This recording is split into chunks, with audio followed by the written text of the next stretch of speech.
Well, hello there, friends, and welcome to Strangers in the Night, your source for late night VR gaming talk. I am your host, Wes, and with me, as always, are my good friends, Eric. What's up, Eric? I'm in a tunnel. My audio is terrible, guys. It's very echoey. I think we're much better this week, Wes. I think we got it covered. I think we're much better. I think it sounds better with the voice filter on than it did last show. I agree with you. It definitely sounded better with the voice filter on, for sure. Ironically, we don't know. Mash, it sounds good. It could, it sounded good to us last week too. It just didn't sound good to them. But I do think that it's probably sounds better. I think it sounds good. Ruuts, how you been, man? I don't think I've talked to you since Sunday night, Monday morning. How you been? I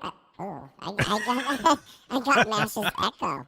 I've been doing good actually. I said God is good and life is good, even though the world has gone to crazy town. I refuse to go with it. And I was just telling Mash, this is how my crazy town is. It's a little bit of hopefully in the future VR, World of Warcraft hardcore, where if you die and your character gets deleted.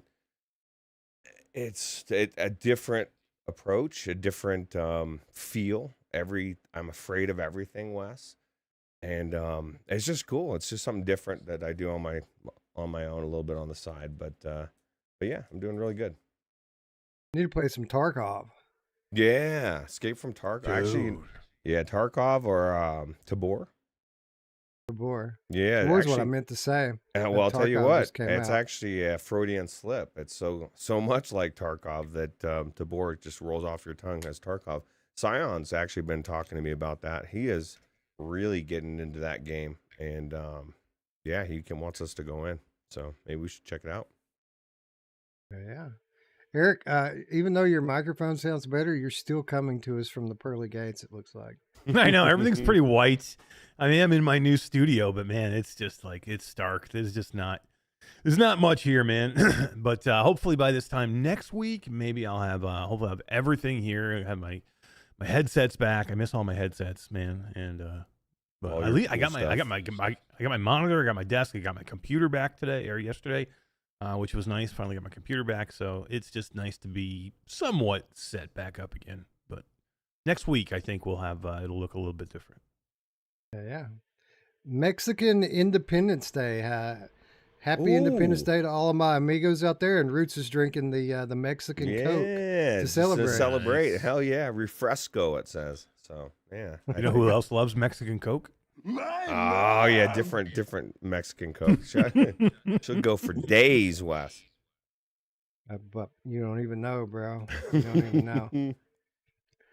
Good to be back on a Friday night. It seems like our schedule's been all willy-nilly for the last month. So we're here on time this week. We're going to do a Friday show. We're going to do a Sunday show, and then next week I don't even know if we'll do any shows. We might do one on Friday. Definitely not going to do Sunday next week because I am going to a rock show. What are you going to see? It's possible. It's possible we do one next week, and I can't really say which one because we've got passes right to this 4-day festival, and I don't think that I'm going to be going for 4 days, but I'll probably go for 2. And I don't know which 2 it'll be. I know Saturday will be one of them, but it'll either be Saturday, Sunday or Friday, Saturday. I'm not sure. But I mean, there's tons of bands there. There's like over 100 bands. I thought you were talking about a rock and mineral show. I was like, fuck, man. Mash is going to feel stupid when he starts talking about bands and stuff. Pantera, Megadeth, Tool, Queens of the Stone Age, Weezer, Green Day. I mean, there's just a ton. Damn. Where is this in? This is in Kentucky, or this is in? Yeah, it's in Louisville. Hell yeah, dude. Yeah, my friend said, we should go to another show. Let's go to this festival. And I'm like, dude, the tickets are like $300 to that thing. I can't go to that. And then he's like, well, I'll just win them from the radio. It's like, all right, so you win those from the radio, I'll go with you. And like 3 weeks later, he sends me a picture of the thing from the radio station. That's nice. All right, man. That's awesome. Hell yeah. So we'll be missing a show next week, maybe 2, but We'll try to get on for at least one. But that's not what's important. What's important is we are here now on our regular schedule. And man, I don't know if I can leave for a few days, Eric. All these stupid games coming out this week. What's there, like 6 more games coming out this week? God. Something like that? It's insane how many games are coming so fast and furious, and we got some really, really top-notch, good-looking titles like, Slap Champion, whatever it is, yeah, fight, You like the Slap Fighting Champion. I mean, it's such good stuff. You can play You it like all. you like the slap fighting Ruuts? You into that? I'm not into. I'll play it. I'm not into it in real life. I don't like to. I don't want to hurt. You should definitely play it. You should definitely play this one. Really? Yeah. Yeah, I heard it was up for soundtrack of the year. It's so bad. I literally thought I'm like, the game must be bugged because I have one sound in the game. That's it. There's no music. There's no there's not even like UI like stuff like like a noise like when you're in the menus and you like scroll over something and it makes like a little noise when you hit it. There's no ambient noise in the background. There's people cheering for you, but they don't make any noise. I'm like, it's zero audio. The only audio you have is the actual slap itself. And I'm like, I thought it was broken until I was reading some of the reviews and people were like, there's no audio in this game. So what are your thoughts? Upload VR's 2023 Game of the Year? It's so bad. It's so bad that I think it's got a good chance to win. Like it could dethrone What the Bat. It's very possible. It's What the Slap. God. What the Slap? That's crazy. I had a thought, Eric. Now we're doing XR update. What are we going to do for like Game of the Year stuff on that? Are we going to do like an XR update Game of the Year? Or are we going to integrate it in with like the 2023 show? I think that's what we should do as long as you guys are both agreed to it. I would agree to it. I think we should. I think there's so much information that we give out during that 2022 show. You could probably get 3 articles out of it. Yeah. But yeah, I think it would. Why not? I think it would be a great thing to do for XR update. Yeah. I'm certainly open to it. It would make voting easier as long as everyone's aware, that it's not a Viewers' Choice Awards, right? We still pick the winners with our patrons, but it would be easier to get the polls up all in one spot. We just put it right there on the website and let people go there and vote, and then link the show up when who has an easy time getting the poll up? My mom. Oh, really easy. Yeah, man. Well, I mean, I've been thinking about that, wondering what we should do with it. But yeah, I'm cool with putting it on there. Of course, we'll need to check with Elliot. Elliot might have something, True. some other plans. But I will say this: he'll probably have a lot of respect for the reverence that we give the mods. Right? We do a whole like hour and a half, 2 hour segment just on the mods that came out for the year and the modders and all of that. So. I think the Roots, mods are the year. Dog mod. I think the mods are the story again this year, in my opinion. But I mean, of course, I'm kind of leaning towards that type of gameplay. But it's been an amazing year. It's so tough though because you have to start. It's been so poor, I think, for PlayStation, or so droughtful, that you have to remember that we had some really kicker titles come out early on. Like that first couple of months for PlayStation were pretty epic. Yeah. It just didn't hold it. Like it just really dropped off, I think, quite a bit after that. We've had a few, but it's been a little barren. So you kind of forget. Like to me, it's almost like you almost forget that the PlayStation just launched in March, and then we had, Gran Turismo 7 and Resident Evil 8 and, some of the other amazing games, VR2 and yeah. We forget it's only been 6 months, man. People are fucking spoiled in a sense. You know what I mean? Like 6 months, dude. That's a lot of amazing titles in 6 months. And we want more.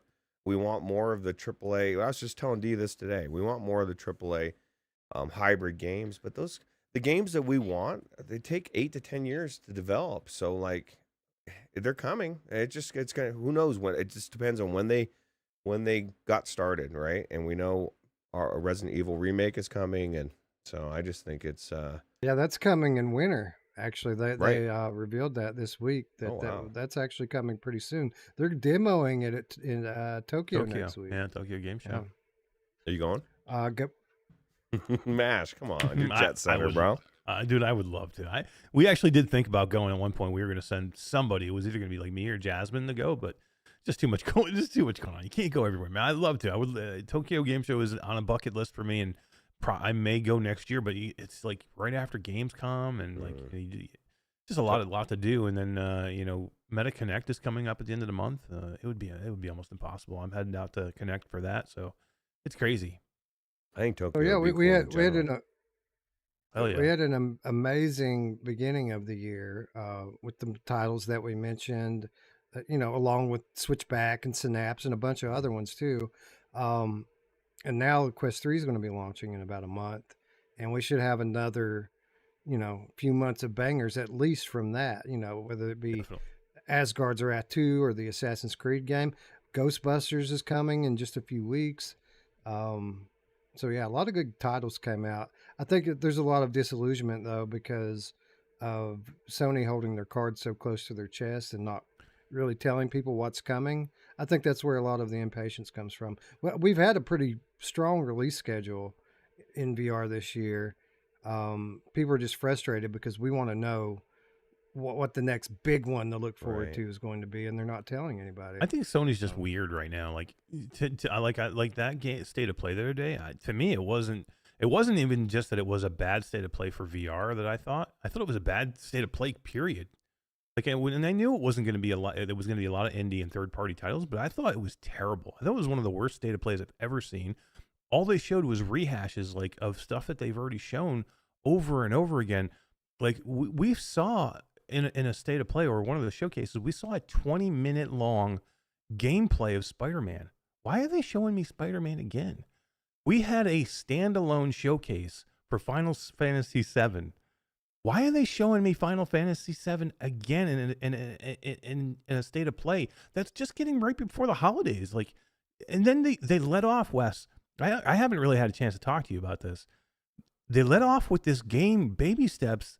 Like, if you want people to turn off your state of play, like completely, if you like, to me, if you were in a room, they were like, look, guys, you know what we want to do? Let's just get everybody to turn this thing off. And the guy's like, I got an idea. We got this game, Baby Steps. It looks completely ridiculous.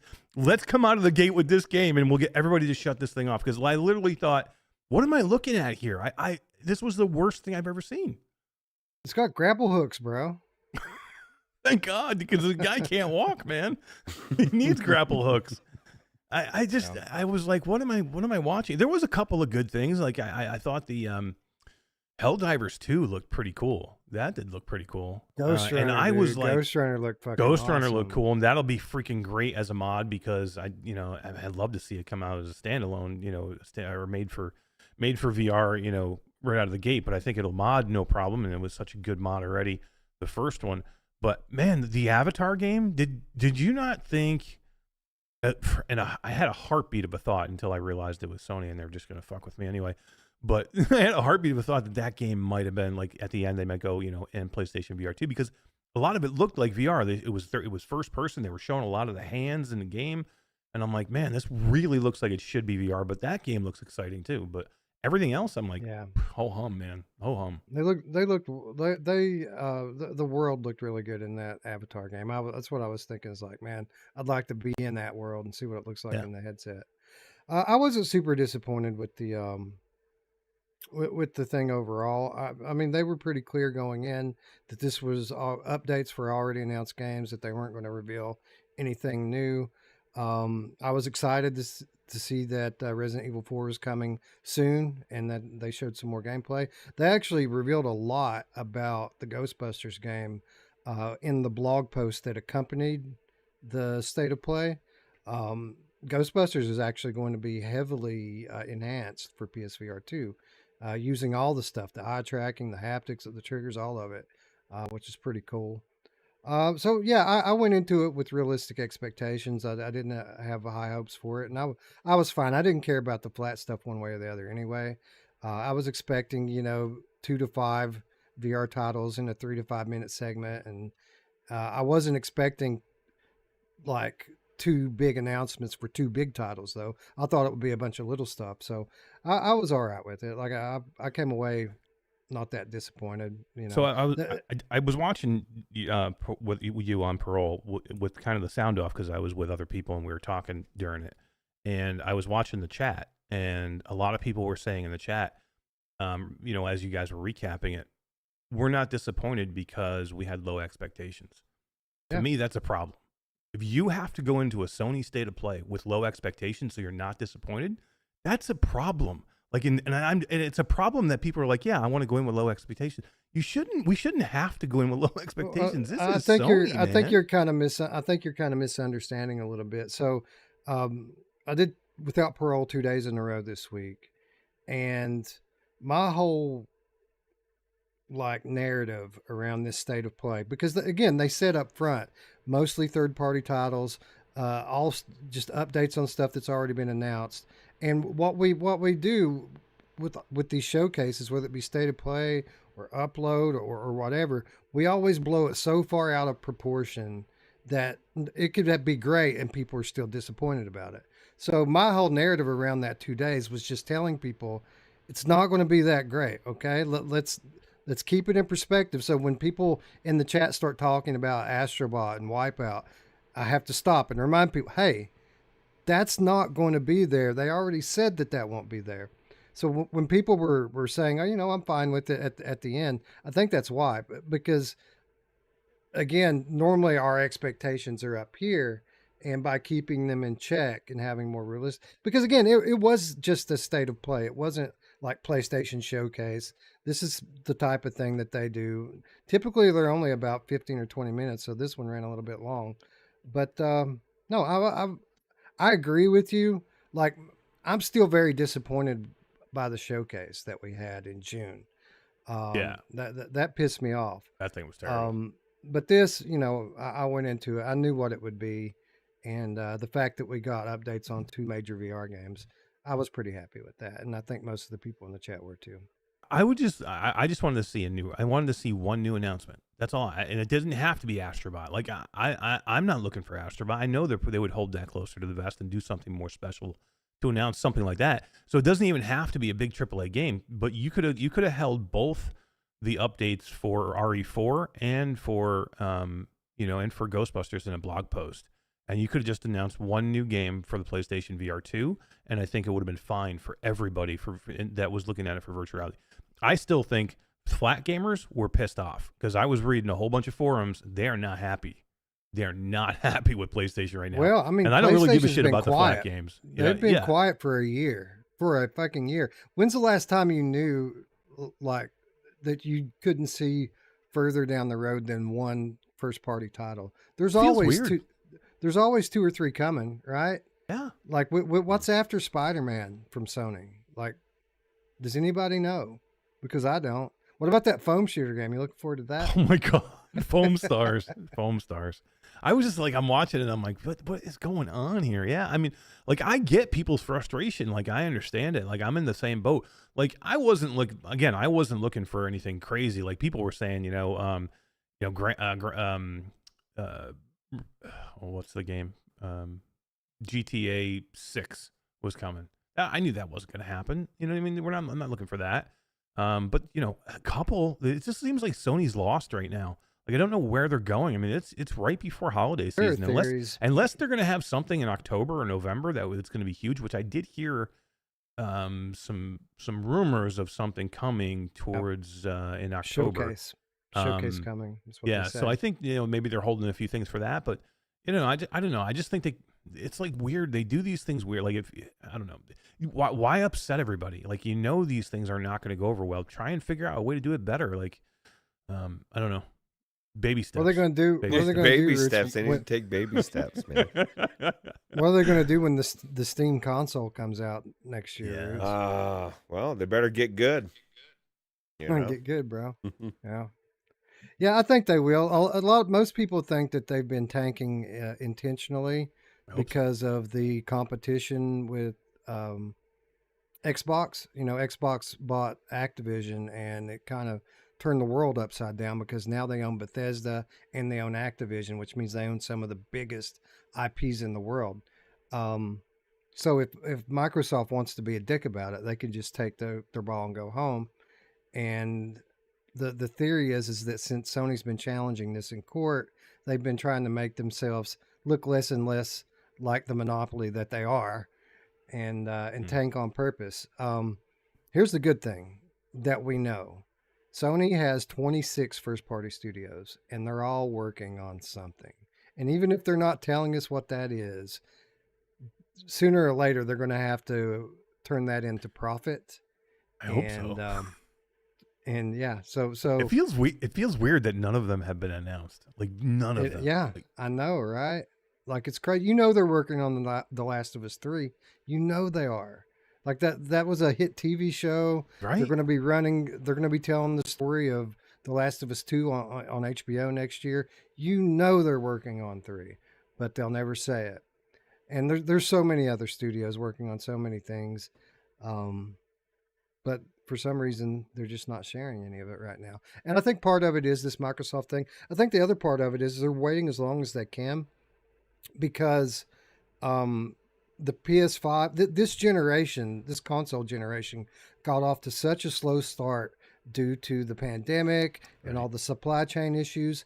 If they launch their big titles when there's only 30 million PS5s out there, then they can only sell 30 million copies, right? If everyone buys one.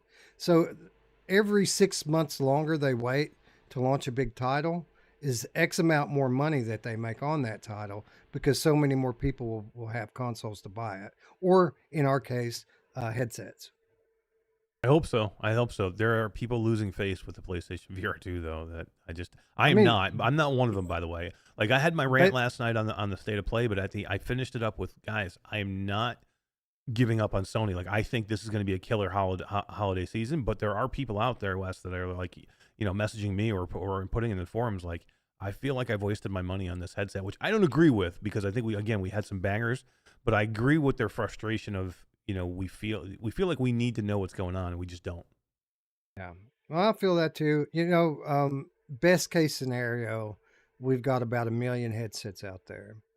If you've already invested money in a VR game, a first-party AAA VR game that you know that you're going to lose money on already, and you're only invested in it to prop the platform up. I mean.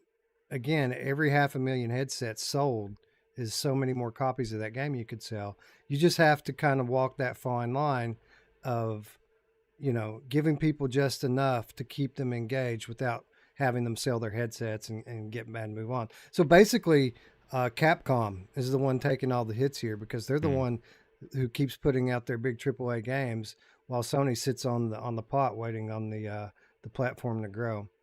I think it's subjective.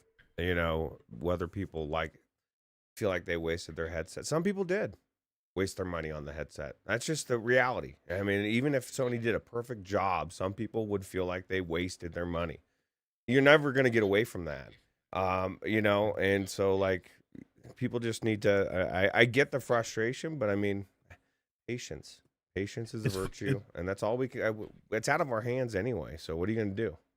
It's funny we still have these conversations, and I think there's 3 or 4 possible games from Sony that are PlayStation that are Game of the Year titles. And right? We're still saying that. Yeah, and one of the non-Sony Games of the Year candidates, one of the only ones that didn't come from PlayStation, is coming to PlayStation within a month. So. Because Vertigo 2 is coming. And I'll reiterate this to people too. Early on there was a lot of Quest ports and people saying, well, I don't want to buy the game again, even if it is better. And I agree with that logic. If I had to buy these games, I wouldn't be buying them all again either.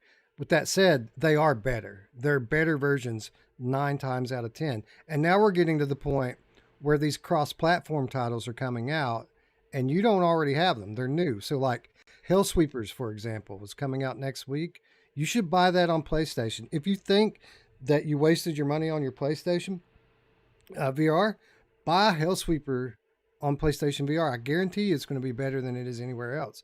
and we can go on down the line for the rest of the year. All these cross-platform titles, like Arizona Sunshine, for example, I can't wait to play Arizona Sunshine 2. Ruuts are comparing that game. People that have played it are comparing it to Half-Life Alyx. Like, these are the words that people are saying about that game. That's yeah, wow. That's crazy, right? That is crazy. That's amazing. And that was another thing that people in the chat were saying that they thought would have been a great addition to the state of play. Some Arizona Sunshine 2 gameplay. You know, like it's about to, like somebody in the chat literally said, is it coming? I think it was Aceville. Is it coming this year? You know, because like we're now in the middle of September, and I know that they will, but it would have been a great time to see the first gameplay, right? So I don't think it'll come this year. If it does, it'll be right in the holiday season. But what I'm thinking about that game, I'm thinking there's a reason why we haven't seen gameplay footage of it. And even if they have a demo out there that they're letting people play that's polished up and nice, like they're probably still behind the 8 ball on most of that game, getting it up to par. So I would say that's a next year game. I hope I'm wrong. I can't wait to play it. But again, I'd rather wait on it. I'd rather wait on it than wait on a patch, you know? I hope you're right.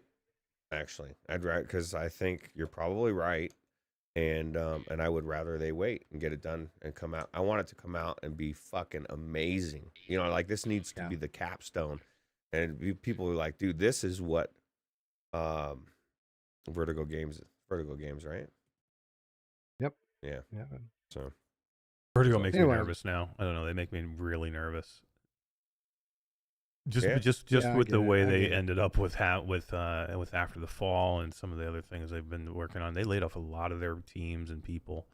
I think nervous. You know, honestly, I think the way that kind of After the Fall went might be why they laid off a lot of their people. Like, I don't want to talk too much inside baseball here, but the people that are there now are not happy with how the PlayStation launch for that game went, because it was terrible. That was a broken, fucking unplayable game when it came out on PlayStation. And again, I don't want to talk too much out of school here on this thing, but I think there's a reason why a lot of those people aren't there anymore, and they're trying to turn over a new leaf. Good. I hope so. This one needs to be big. This one needs to be big. Well, like I said, I loved Arizona Sunshine, the first one, and After the Fall. I loved so many things about that game, and I think bringing those two together will be magic. I can't wait to play it. I've been thinking about going back and playing the OG again. It's been long enough now. Man, you've played it through how many times with your family too, right? That's I'll probably finish that game more than any other, with the exception of like Rush of Blood. I finished Rush of Blood a bunch of times, but I finished Arizona Sunshine probably 10 or 12 times. It's fun. You know, a lot of people talk about jank with that game, but really the jank is just in the character models and animations. When you go in on multiplayer, the person that you're with, they look just ridiculous because it's all over the place. But the gameplay, it's not janky. It's basic. It's very basic. But the environments look great, and the guns feel good. I wish that would get a PSVR 2 upgrade. I'd like to see that with some triggers and haptics in it. That would be cool. I would play through it again then if they did that. Yeah. I think they should give bring every game, over to PSVR 2. You know, if Sony needed another year to put out some AAA bangers, that they could buy themselves a year just bringing that PSVR 1 catalog over and upgrading it for the next gen. Absolutely, buy some goodwill, man. Buy some goodwill and give people games that they've been wanting to play, in VR, especially if you're not ready. So if what you're saying is right, Ruuts and Wes, and that a production cycle, we need another year to get these AAA games out at least, or they want to make sure they have more units of PlayStation 5s, and in turn they want more PlayStation VR 2s sold before they give out these big games, then do that. Do some goodwill and get out in front of it and give people games they want to play. Give them the ports of the remasters on PlayStation VR 2 with some of the greats. Give us Astrobot Rescue Mission on PlayStation VR 2. Why not? Just bring the exact. You could even do it with gamepad, and I'd be fine. Right. Roots, It'd be amazing. imagine if they brought Golem over to PSVR 2. Golem was a AAA fucking game that was marred by a shitty control scheme for the Move controllers. If they brought that over with full 6DOV motion controllers, that would be like a brand new AAA game for everyone. And it's a very underrated game because of the problems that it had. People had to play this game, Roots, with the Move controller in the right hand and the DualShock in the left hand, just so they could have that thumbstick to walk around. Wasn't there another weird way to control it there's too? an adapter. Oh yeah. Right. Well, the actual default movement of the game was done by leaning. So you lean forward to walk forward, you lean back to walk back, and that worked. I mean, it was a good concept. The problem with it is that the tracking's not perfect. So sometimes it would have you leaning when you're not, or maybe you'd be leaning and it wouldn't pick it up. And when you're in that was a action game. You know what I mean? When you got into it with these golems, you had to be pretty precise with your movements, and it just wasn't. If that worked the way it was supposed to, like, it would have been fine, like a fine movement scheme, but it didn't work well enough. And I was one of the lucky ones that had the old PlayStation Move navigation controller, the one that's literally just a thumbstick and a button. They ended up supporting that after like a couple of months, and that made Golem a lot better for me. But nobody had those fucking controllers, man. I just happened to have one in my drawer, but they don't make them anymore. And there was I think there was 2 PSVR games that actually supported that thing, and it made Golem good, but most people didn't have it. That's crazy. A couple of super chats. Waleed is now a Gamecat, specifically a White Tiger, says, do I hear a giveaway happening? Are you giving away a game, Mash? I am? What am I giving away? The Room VR. The room VR. And then Antoine Jones says, apparently embargo for Arizona Sunshine 2 gameplay is up at the end of this month. Lines up perfectly with Meta Connect. Coincidence, not a chance. And then he went on in the chat to say that he couldn't remember what content creator he heard talking about it, but they specifically said they couldn't talk about it till the end of the month. That's great. That's Dude, awesome. Well, so. that makes me optimistic. If they're going to be showing gameplay that soon, maybe we will get it this year. Yeah, maybe. That'd be awesome. It may be something. It may be one of these things, and we've seen this happen, Eric, where Meta maybe ponied up some money to get a timed exclusive. Right? Yeah. We've seen we've seen before games that were announced for all platforms, and then all of a sudden here comes Meta with their $1 million of ad space. And now all of a sudden it's out on Quest only for a little while. It makes sense. I mean, especially for a launch of a new headset. Like, I guarantee there's a title. I don't know what it is. It could be this one. It could be, there's a title out there, or 2 or 3, that they said, we want to make sure that we are the only ones who have it for the launch of the Quest 3. Guaranteed. I know they probably did that, and they might have done that multiple. So it's very possible this could be one. I mean, they want to do these things, and they don't always want to do these things. Like, to me, I think Meta is one of the ones that don't care a lot about exclusives, except when it's around new hardware, when they want people buying the headset for some of the, buying the hardware for some of the software. And that'll happen, right? If we can get these exclusives that are big titles that you can only play, say, for 6 months, people will go buy a Quest 3 to do it, or 2. Banger alert. Mickey Barrio slinging heat right off the top. Trover saves the universe. In the chat, pick it up. Thank you, Antone. Thank you, Waleed, for the donations. Really appreciate it. To answer your question, Waleed, yes, we are giving away some keys today for Alvo, and if you're lucky, maybe you might get to play with us. Oh yeah, just to throw it out there too. D said she wants to play. So there's one slot. Yeah. I talked to D. Okay. But it handles up to 8, so yeah, we got a few more in. You know who else can handle up to 8? I do. I don't think she's got a limit, Mash. I don't think it's no. 8. She goes more than 8. She's like 10. Bring 10. 8+ is what I think I heard. So 8 is enough. 8 is 8 could be. But yeah, I'm looking forward to Meta Connect. I'm looking forward to Quest 3, guys. I really am. I'm looking forward to everything about it now. Like used to, I was just kind of excited to get a lightweight, comfortable, high resolution PCVR headset. I'm excited for all of it now. I'm excited for um, a standalone that can give me a better experience, give me better games. I mean, they're already doing some pretty crazy stuff with Quest 2 after all the optimizations that they put into it for the last year. True. Quest 3 with double the graphics processing power. Um, when they get that dialed in and optimized, we should be getting some, you know, PCVR level stuff. Now, obviously, it's not going to match PCVR on Ultra, but we should be getting stuff that's like PCVR on medium settings, standalone, which is crazy to think about. And what's exciting about it is that Meta is funding games. So PCVR is awesome, but nobody's making fucking exclusive games for it. Mm-hmm. If this standalone can give us PCVR quality games, then we're going to get some AA, AAA quality games just because Meta's studios are going to give them to us. Yeah. Agreed. So I'm excited for standalone. Roots, I'm excited for mixed reality, brother. Like Drop Dead the Cabin, right on day one, Drop Dead the Cabin is going to put doors and windows on my walls and zombies are going to be pouring into my bedroom. That's fucking cool. Yeah. It's really good too. Yeah, and I can't well wait. done. What's that? It's really good. It's well done. It's Really? like not. It's not the jokey mixed reality, the tech demo-y stuff. It's freaking cool, man. Yeah, that's what I want. Yeah. That, and then you're gonna have the pancake lenses, Wes. The clarity. No more Fresnel lenses.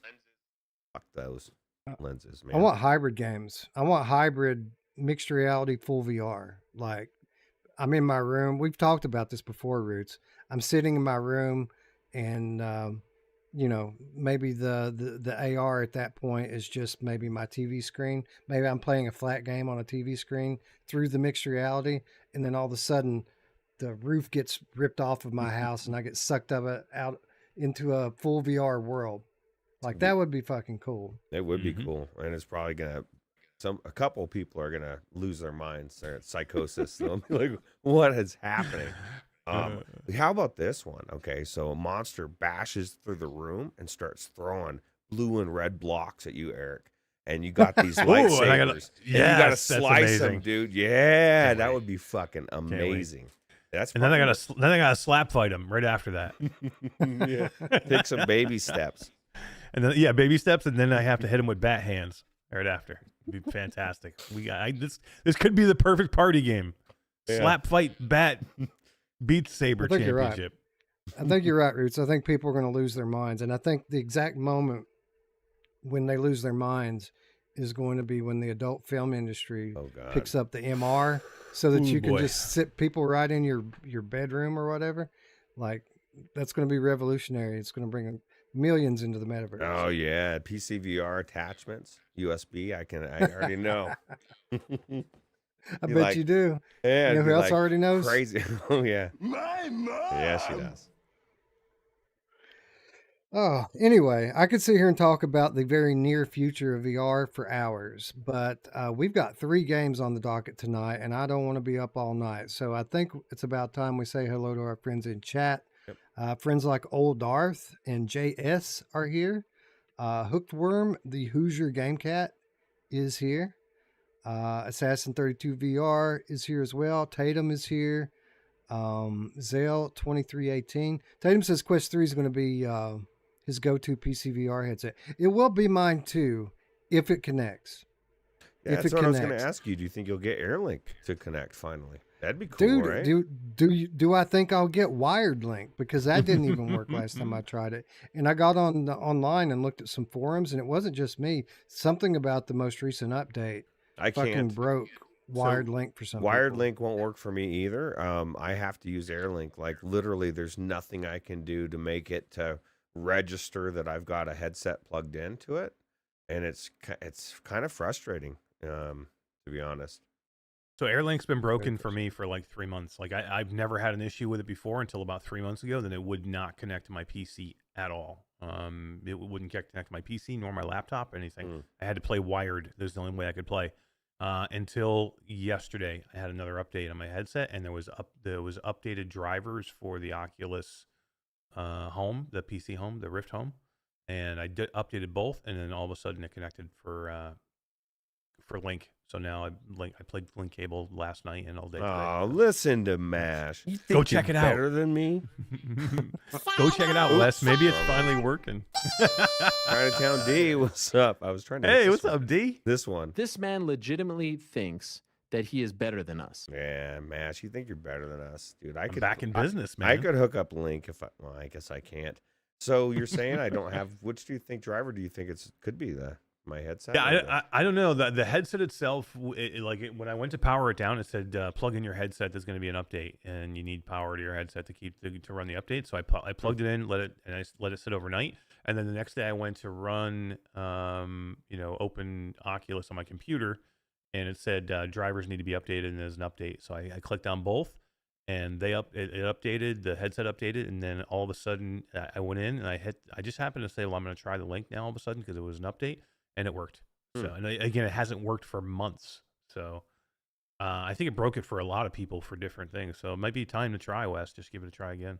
I will probably for Quest 3. Quest 3's probably going to be here before I have a need to connect an Oculus headset back to my computer. Because I'm going to be heavily in PSVR 2 over the next few weeks. All these new games that are coming out, I'll be playing on PSVR 2. With the exception of what we're going to be covering, I think next time that we're on the show, Uncharted 4. Mash has got his computer set up now, Ruuts, and he's going to get to it. He has to at least play halfway through it. I insist. Right, he has to make it to some of those mid levels with the vehicles and the chase scenes and all that shit. Oh yeah, it's too good. You're gonna want to Mash. You're gonna want to just continue. Just tell your wife and tell your work I can't come in, honey. Don't bother me for 3 days. I'm just gonna Uncharted. I think 4. I'll get stuck in there. This happens to me when I get into something that's freaking amazing. I will play it I'll play it all night long. I won't sleep. And I did that with Farpoint. I remember staying up and playing Farpoint for 10 hours straight for the first sitting. So if it's amazing, I guarantee I'll be in there for hours in the first sitting. Chinatown D is here. Both Air Leak and Virtual Desktop. Light Brigade is super choppy. Played with the wire, not a single issue. I think I'm gonna go ahead and order a name brand link cable. So that I could have. I'm gonna want that extra bandwidth anyway for my Quest 3. I feel like so. I'll go ahead and get one of those. Red Sea Gaming is with us. You know who loves a Red Sea, Ruuts? My mom. Yeah, she does. Does she? I think she does. She makes it red. Yeah. Oh, yeah, that's right. See, Tatum, we already said hello to. Darth, we already said hello to. What's up, Mickey Barrios? Chatty's here. What's up? Assassin 32, I think we already said. Waleed is here. Waleed says, I would love an Alvo PSVR 2 key. Well, stay tuned for him because we're giving away a couple copies of Alvo, and it's the platform of your choice. So if you want that on PSVR, we got you covered, bro. Let's see here. Rogue TR is here. VR Spry Guy's here. Distract Ted is here. Radio Runt, Idaho is here as well. JS, I think we already said hello to. Hookworm, the Hoosier Game Cat. Zell 2318, and that was the last person I said hello to. Our buddy Jeff Rayner just stopped in. Rayner's here. Jeff? What's up? Good to see you. Thanks for hanging out. You know, with us he tonight. says Jeff isn't here. Well, thank you for not being here. I Want a Lot is here. Antone Jones is here. Aceville, what's up, Ace? Who else? Alejimbe D. Catalergic Game Cat. Hellsweeper, 7th Guest. All the horror games coming in October, including Phasmophobia, Vertigo 2, Ghostbusters, Bulletstorm, Resident Evil 8. I don't have enough time or enough money to play them all. Word, son. Who else? Drats EB. Capcom has been putting out bangers though. That's what I'm saying. my point with Capcom kind of getting the shaft is the point is that if Sony's waiting until there are more headsets to sell their games to, Capcom's the one that's stepping up and taking the hit because they're putting their AAA games out now. They're not waiting. But they're smart though. It's not like if they release a game now that the people that buy headsets next year aren't going to buy it. Like 2 years from now, people that are just getting their PSVR 2s are going to buy the Resident Evil games. They're going to buy the Gran Turismo because they're that good, right? They are definitely that good. Lesser Logic is here. Mr. Lord Beavis. Anton Jones has a good point. He says, does anyone else find that a lot of the VR community gives the same pushback to AR mixed reality that flat gamers give to VR, giving pushback before even giving it a real chance to breathe? True. Old Darth said it's because of the desire to be in another world breaks the immersion, which is part of it.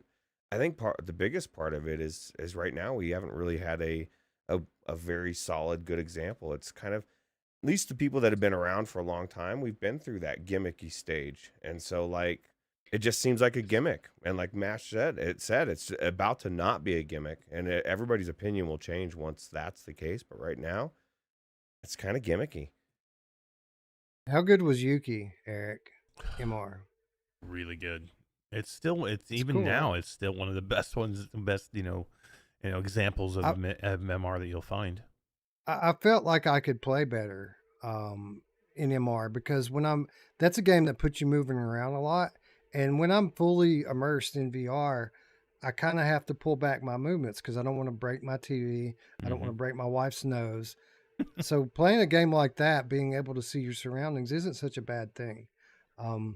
You would think that it would break some immersion, but when it's an intense game like Yuki, you're locked in anyway. Like you can't be looking at your walls because there's so many things flying around in your room.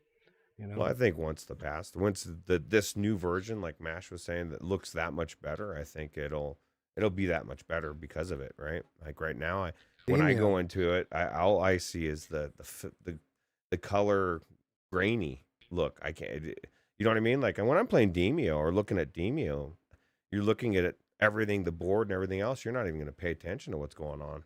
But even if you were like full VR Demio, just put you in like a fake room anyway, right? Yeah, absolutely. So why can't that be your room? And the cool thing about the Demio MR is that they've got co-location working on it, so you can have 4 people in the same room wearing headsets playing Demio like it's on Tilt 5 or something. Yeah, that's pretty cool. It's awesome. Handy Capable Gamer is with us, as is Ryan Brannon. What up? Spry Guy, happy birthday. Zorkon is here from, well, I was going to say from whatever planet Zorkon comes from, but if you look at his avatar over there, his profile picture, it's Earth. So Zorkon from Earth. Man, it's just his favorite vacation location. Right. Let's see, anybody else? Oh, and at the very tippy top, not sure Brando, Das Krautkat. Ooh, True Prophecy 22 is a Slippy, Wes. Says hi, folks. Yeah. What's up? True Prophecy. What's up? Any other Slippies? Just Rainer. And yeah, that's it. Thanks for joining us, friends. JH is here. What's up? He says the band is back together. That's right. We are back. 1 week only. We're back on schedule. Then it's all going to go to hell again. But we're here right now. That's what counts. Let's talk VR, Ruuts. And I'll let you pick whatever the first game's going to be because I don't know what you've got lined up. Well, I thought we'd go with Light Brigade first because it's such. I think so too. You know, I thought I would have a lot more to say about this, so this will probably be a pretty quick segment anyway. Light Brigade, one of our favorite PSVR launch titles. I mean, I call it a PSVR launch titles because that's when the game launched, but you know, it launched on all platforms and it's great on all platforms. Recently got a substantial a substantial upgrade. They've added a bunch of stuff in. They've added a couple of new character classes. They've added a new shooting range with time trials, and they've added in um, extra new levels. But the way the new levels work is they get shuffled into the mix randomly. So instead of getting a procedurally generated level, sometimes you'll get one of their written, handcrafted levels.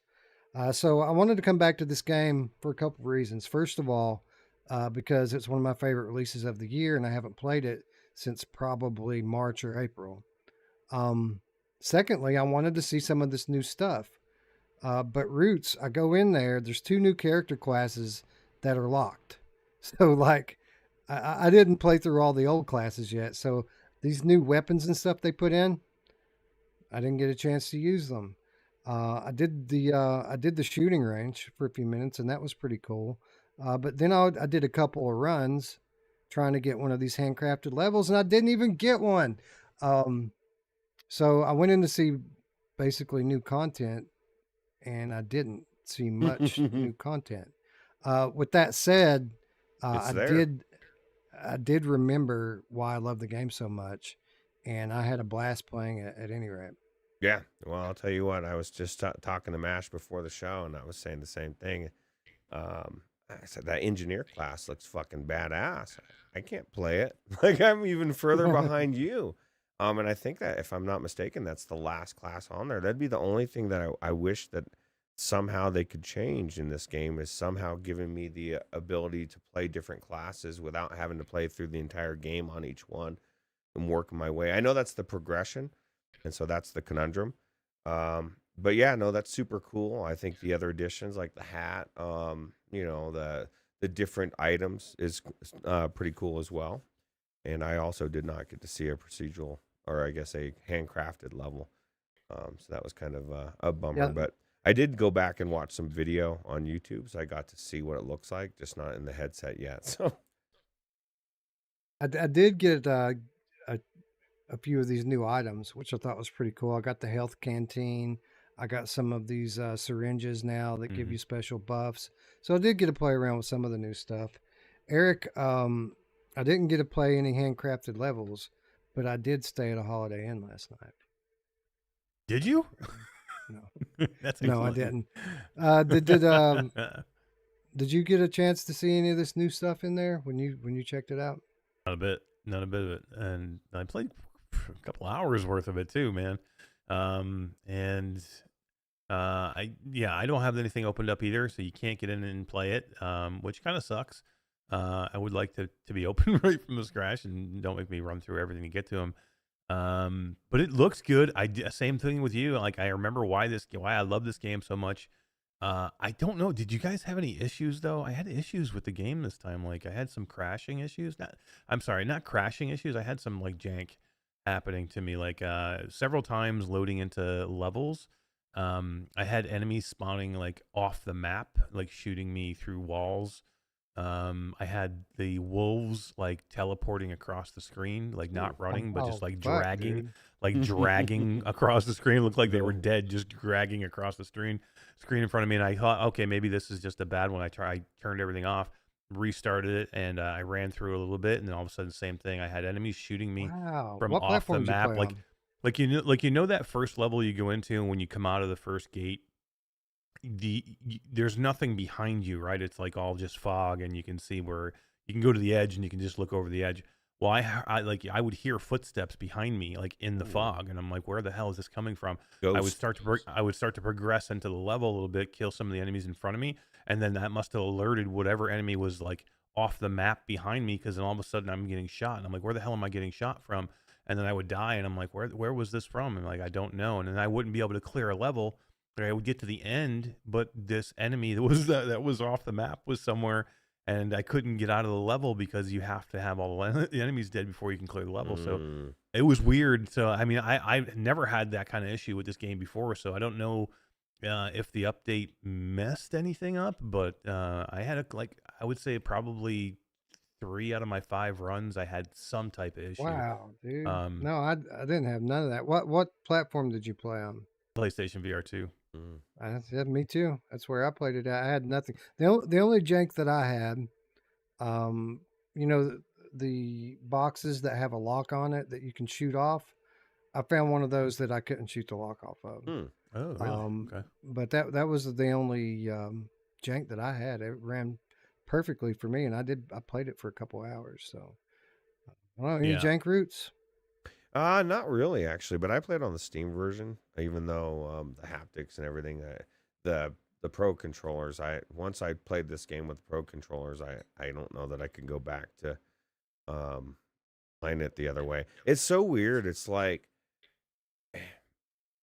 it's such a weird thing to feel this way. You know what I mean? Because I have this PlayStation VR2 with the amazing haptics and everything that's amazing about it, and 99% of the games I'm like, no, this is a definitive PlayStation VR2, and the PlayStation VR2 version of this is amazing, but those pro controllers are being able to actually not have any weirdness when I want to aim down a sight and a gun, which it doesn't happen all the time, but it's not perfect. You know what I mean? Like, but with the pro controllers, it feels perfect. And so like, but yeah, no, I didn't have any jank on the Steam version at all. Crazy, man. I think you're doing it wrong, Eric. Yeah, I don't know. I've never had an issue with this game before. Like I've never I always had like in the beginning I did have some same thing, like some occlusion issues with the controllers, but they fixed that pretty early on, and but I never had any jank like I'm seeing now, never. And all of a sudden I'm like, what the heck is this? Like why is this doing this all of a sudden? And so I'm sure it's probably an anomaly because I've heard nobody else complain about it, but it was weird because like I was in there for an hour and a half, maybe almost 2 hours, and if I had 3 or 4 runs out of that time, have the same issue. So I was like, just weird. So, Do you think the first boss was more difficult now? I thought everything seemed more difficult, but I was dying off the map too, so I don't know. But yeah, I thought that it was maybe a little bit tougher to see some of the enemies farther away. Yeah, same. And but I definitely think that I was dying quicker too. Like the hits were killing me faster. Yeah, it felt more challenging to me. Like which I'm good with, by the way. Like I like the challenge. Me too. I mean, so me too. I didn't have a sidearm. I don't know if I just couldn't find it or what, but I only had my rifle. The pistol wasn't on the table.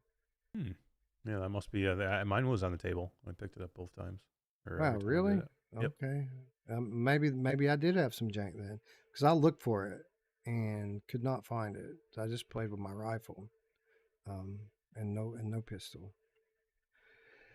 Anyway, yeah, I love this game, and even though I didn't get a chance to check out too much of the new stuff, I was reminded that this is one of my favorite releases of the year, and I'm glad that I went back in it. In a way, in a sense, I'm not so glad because now I'm going to just be playing this shit for the next week with all these new games coming out. So I think we have a new palette cleanser, Ruuts, and it's called the Light Brigade. Yeah, well, there's another palette cleanser in town, and it may have something to say about the Light Brigade, even though it's a different type of gameplay, right? Yeah, well, why don't we talk about that? Because the Gazzlers, I'm talking like David Letterman now. Hey, Eric, yeah, you ever play the Gazzlers? Nice. Oh, now you almost sound like Norm Macdonald.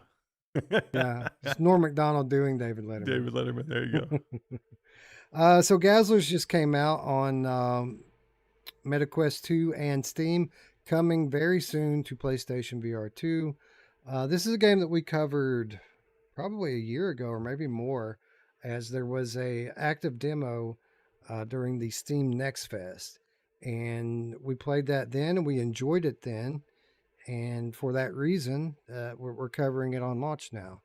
Ruuts, I was kind of wondering if this game would be as good now as it was a year ago, because the landscape has changed quite a bit and our tastes have changed. We have no shortage of shooters. We have no shortage of wave shooters and rail shooters. So, it makes you wonder if you can get into a rail shooter in late 2023 and have that much fun.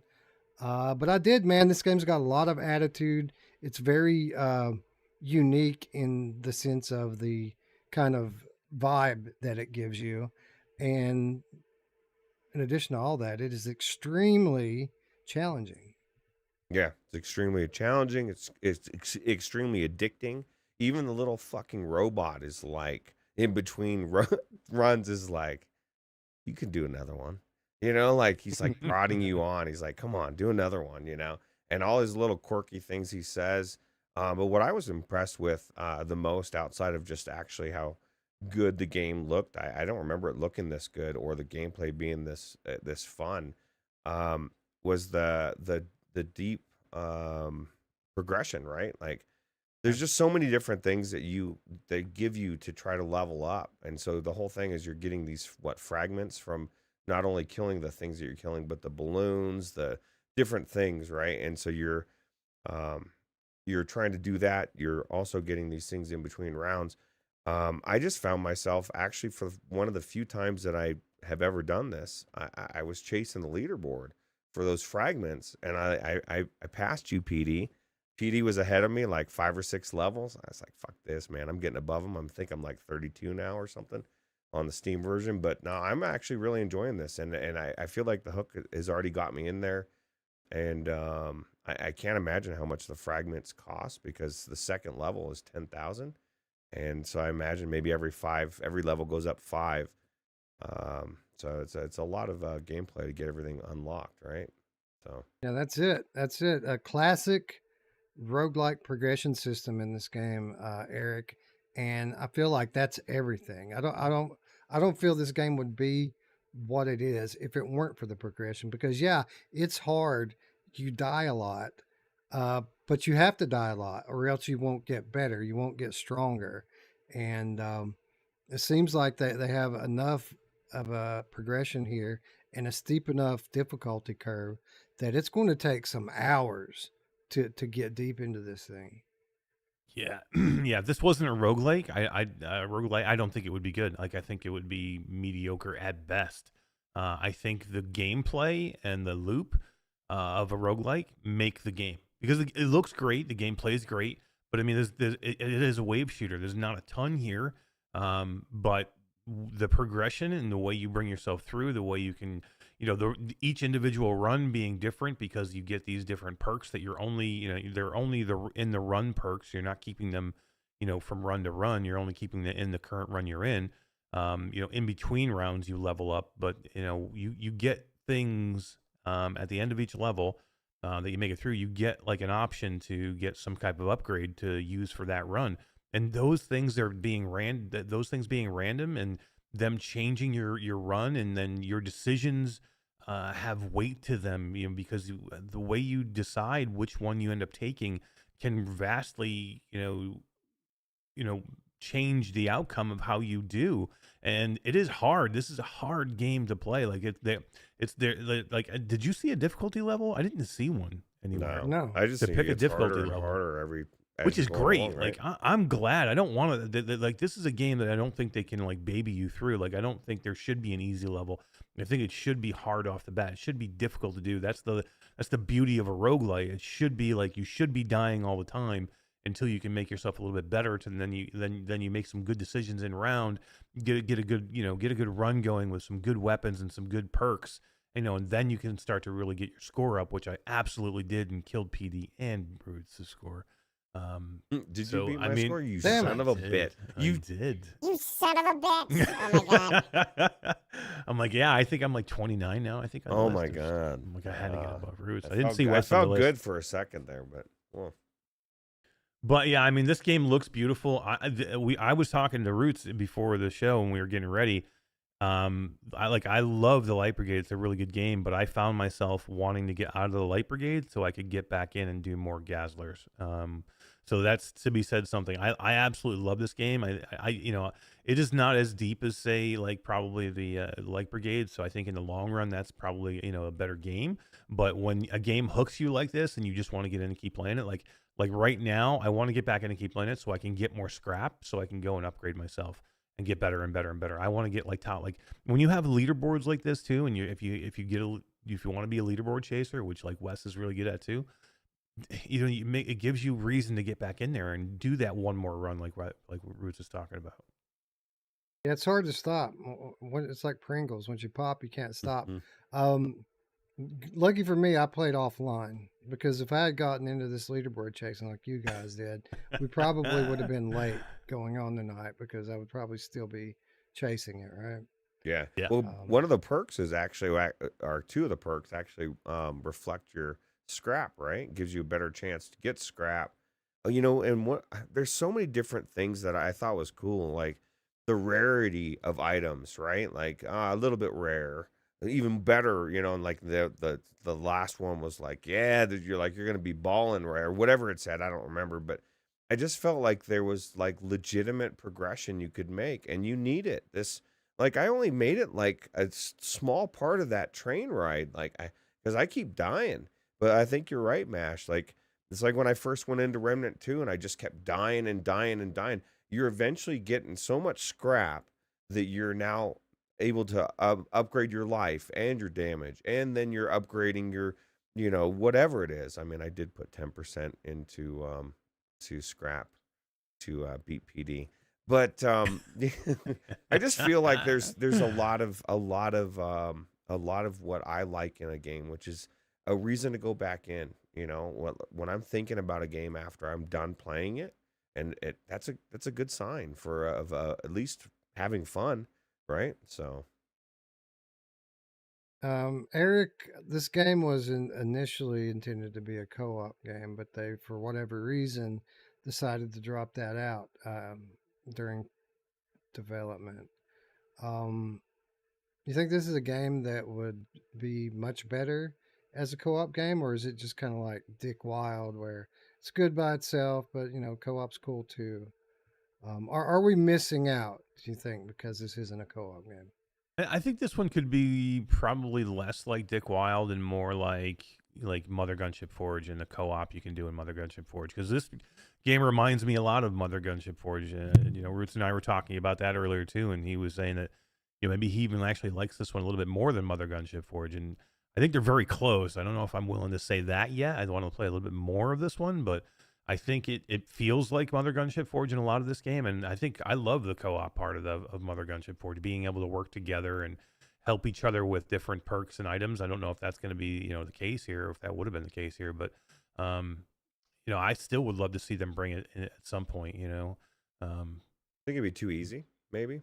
That'd be I mean, I think only you could concern. ramp it. I think you could ramp up the difficulty. I mean, there's certain things you can do for co-op that they do all the time. Just ramping up the enemies a little bit, having more enemies, having them come from different directions, having them be harder to kill. Yeah, I mean, there's definitely things you can do. I don't know how it would work with the. Yeah, I think it would be fine. I think it would work because you're kind of even though you're moving through an environment, you're still stationary on your train car, right? You're not moving in that train Right. car, so I think it's very much like Mother Gunship Forge. I think it would work. I think that adds a lot to these games, even though it is um, you're still standing in one spot shooting off waves of enemies. I think having that moving environment and that change in the scenery adds so much to games like this, um, because standing in one spot in one room, um, it gets old a lot more quickly to me. Um, so I enjoy rail shooters typically more than I do stationary wave shooters, even though they're basically the same thing. Um, Roots is coming out on PlayStation VR probably within a week or two, I would imagine. Um, you think people should wait to pick it up? That's a good question. What will the haptics be like? I mean, it's definitely not gonna. I mean, I thought it looked really good on the PC version that I played. I imagine the Quest version probably looks amazing as well. I mean, it's not very difficult graphically, but like I feel like the haptics, as long as the haptics are in there, you would think it would be better. Even adaptive triggers. I don't know. I guess they're, you know, uh, can they make the gun feel different with all your um Good different, point. that would be cool, right? Like if you, because there's a point, Wes, and I don't know if you got to it, but like there's a where you shake the gun and now Yeah. you shoot faster, right? And like there's just, I feel like all the different things were very creative, right? Like I feel like I'm like singing this game's the best game ever. Like it's a rail shooter, but it's done so well, and I really had a lot of fun playing it. And so I would say if you really like this type of game, pick it up. I mean, there's probably going to be enough reviews out there that people will say if it's good or bad, but I think it's a good game. So What is it with 2023 and linear arcade shooters, Eric? It's like a renaissance for these games all of a sudden. Yeah, I mean, they were big for a long time, and then people got sick of them, and they were tired, and then people were making them and like not doing a good job with the way they made roguelites, and now there's been a resurgence, man. And in the last year and a half, or year and a half, there's been some really good ones. I mean, because you can do these games wrong. We've said this a million times. If you don't have the right gameplay hook, or if you don't have good enough progression, you can make these things so they're either frustrating or they're boring, and you have to find that happy mix. Like this one's challenging, but I don't think it's to the point where I feel like I'm not going to move forward. Like I still feel like I just need to get a little more scrap so I can upgrade a little bit more. Or I need to get another weapon so I can shoot faster or get a little more health or whatever. But I still feel like I can best my last run, or I have a good chance to on every run. So I think it's not getting you to the point where you're frustrated, and it's not, the progression's not so shallow that I don't like it's too easy, or there's not enough here for me to look forward to. So finding that happy mix is important, and especially for a game like this, like I don't know how many different environments. I haven't played for this whole game yet, so I don't know how many different environments there are. And different enemies. There's 3 or 4 biomes. They talk about biomes, so I figured there'd be something different. So I mean, I'm sure we'll see more different enemies as we go along with it, as we get farther down the road. But I'm telling you, it's going to take you some time. Like this game is hard. I'm with Ruuts. I'm up higher on the leaderboard, but I probably only got a few levels farther than him, maybe, because I'm still in the same spot here. This desert area. I haven't moved anywhere else yet. And I'm I'm 29 on the leaderboard. So, you think you're doing really good, right? And then all of a sudden everything falls apart. There's so much happening, and and maybe it's our own fault, Mash, because I thought a lot of times I could end it. I could end the wave, but I'm like still trying to, collect scrap, and I'm just doing other stuff, right? And then I end up one thing happens after next, and then next thing I know, the robot's mocking me for dying, and yeah. It's finding that happy mix, right, Wes? Of like, you got to keep your shield up, but if you keep your shield up too much, it goes away and you'll lose it. Yep. But also you want to shoot all the enemies, but then you want to shoot there's like these balloons that hold scrap, and scrap is basically how you level up in this game, and you want to hit those as many as you can. So it's like finding, because I find myself dying all the time because I get greedy. And I want to get one of those balloons, especially, have you seen, you just notice the big ones that give you a ton of scrap. So like I find myself being greedy and like, I don't know, trying to get those too much. You know how many times I died just as I pop one of the health balloons, so that I actually have health when I get killed? So frustrating. It is frustrating. Yeah, I did the same thing. I would like give up more health trying to get the health balloon instead of just protecting myself than I would have gained from the health as it was. So I would have been better off if I didn't even try it. And you know what? There's so much variety here. On the surface, this looks like, in terms of gameplay, a pretty standard pew pew pew arcade shooter. But there's a bunch of different weapons. All the different weapons shoot differently from one another. So how you play changes with the gun that you choose. And beyond that, Ruuts, the enemies all have like weak points that you have to find, which adds that much more kind of skill to what you're doing. It's more than just point and shoot, right? Yeah, it absolutely is. But although for me, it's just point and shoot at this point, because I don't know where the weak points kind of are. I read that. So this is what's kind of cool, is like some of the perks actually, or the perks or the things that you can unlock permanently work towards those weak spots, right? To give you more damage to the weak spots, or like this is what I love about this type of game, where you'll get one where it's like, okay, you're gonna get this benefit, but you're gonna get this negative as well. Like you're gonna do less damage, but you're gonna have more control or whatever it is, right? So it really does make you stop and try to think as far as what you can do or what you want to do, right? So that's cool.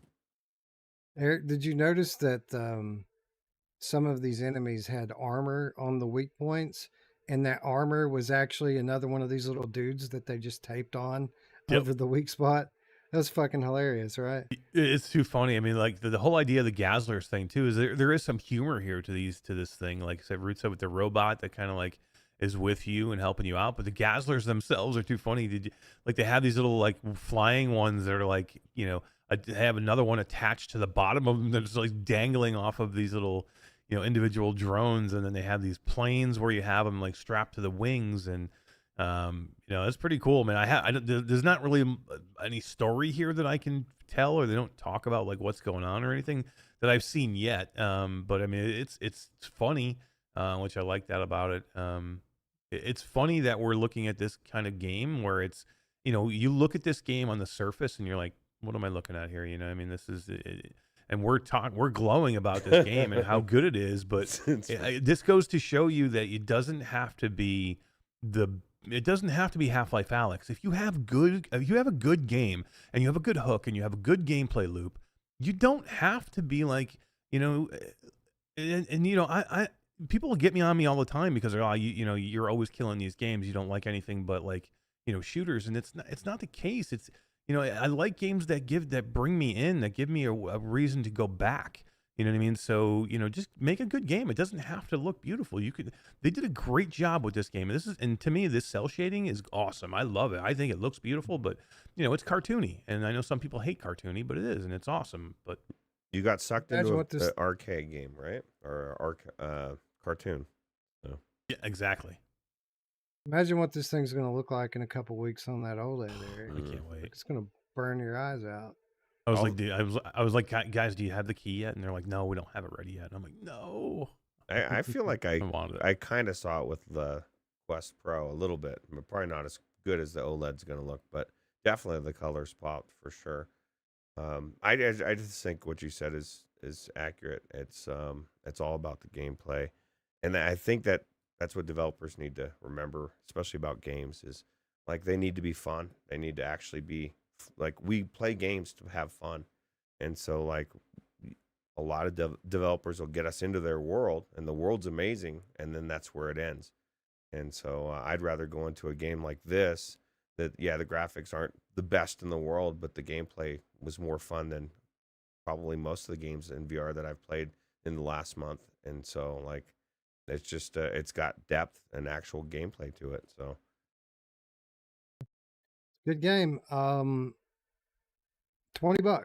Ruuts. What do you think about the price? I think it's definitely fair. I mean, see, this is the thing. I mean, I guess you'd say it's how long is the game going to be, right? Like even if you just barreled through it, probably 3-4 hours, maybe. I would think even longer for us. But I mean, maybe even longer than that. I don't know. They have a monster truck, Eric. I know, it looks pretty sweet there. I think that must be I think that might be a boss or something at the end, or it looks like it is anyway. I'm looking forward to I haven't gotten to that thing yet. This first time I just saw it was in the trailer, so I'm looking forward to getting into that.